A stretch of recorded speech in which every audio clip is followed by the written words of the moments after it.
நல்லதா 4 விஷயம். 1. வாழ்க்கை ஈஸியா இருக்கணும்னு ஆசைப்படுறீங்களா? ரொம்ப சிம்பிள். நீங்க ஸ்ட்ராங்கா ஆகுங்க.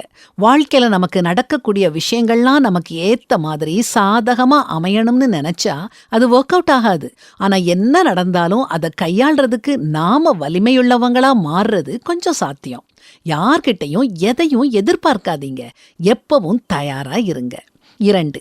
வாழ்க்கையோட வெற்றி என்பது பணக்கார லைஃப் ஸ்டைல், கார், மொபைல், வீடு இதெல்லாத்தையும் உருவாக்குறதுல கிடையாது.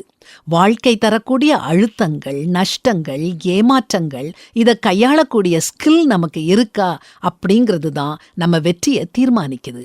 ஏன்னா என்னதான் வசதி வாய்ப்புகளை நீங்க ஏற்படுத்தினாலும் ஒரு சின்ன சறுக்கல் ஏற்பட்டா கூட நம்ம சரிஞ்சு போயிடுவோம்னா நம்ம வெற்றியாளரா இருக்க வாய்ப்பே இல்லை. 3. வாழ்க்கை மற்றவங்களுக்கெல்லாம் நல்லா அமைஞ்சிருக்கு, நமக்கு சரியா அமையல அப்படின்னு பொய் சமாதானம் சொல்லியே பொழுத கழிக்காதீங்க.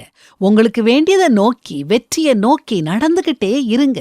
ஏன்னா வாழ்க்கைங்கிறது அமையறது இல்ல, அமைச்சுக்கிடுறது. 4. உங்க டைம் எனர்ஜியை தேவையில்லாதவங்க கிட்ட கொடுத்துட்டு டயர்டா ஆயிராதீங்க. அவங்க டிசர்விங்கான ஆளான்னு பாருங்க. உங்களை பொழுதுபோக்கா நினைக்கிறவங்க, உங்க வேல்யூஸ் தெரியாதவங்க, உங்களை விளையாட்டா நினைக்கிறவங்க, இவங்க கிட்டலாம் உங்க டைம் அண்ட் எனர்ஜியை கொடுத்தீங்கன்னா நீங்களே உங்களை மதிக்கலன்னு அர்த்தம். இந்த 4 பாயிண்ட்ஸையும் நல்லா நோட் பண்ணிக்கிட்டீங்களா? இந்த 4 காரியங்களுக்கும் தேவை உடல் வலிமை இல்ல, மன வலிமை. தேவன் நமக்கு பயமுள்ள ஆவியை கொடாமல் பலமும் அன்பும் தெளிந்த புத்தியும் உள்ள ஆவியையே கொடுத்திருக்கிறார் அப்படின்னு வேதாகமத்துல வாசிக்கிறோம்.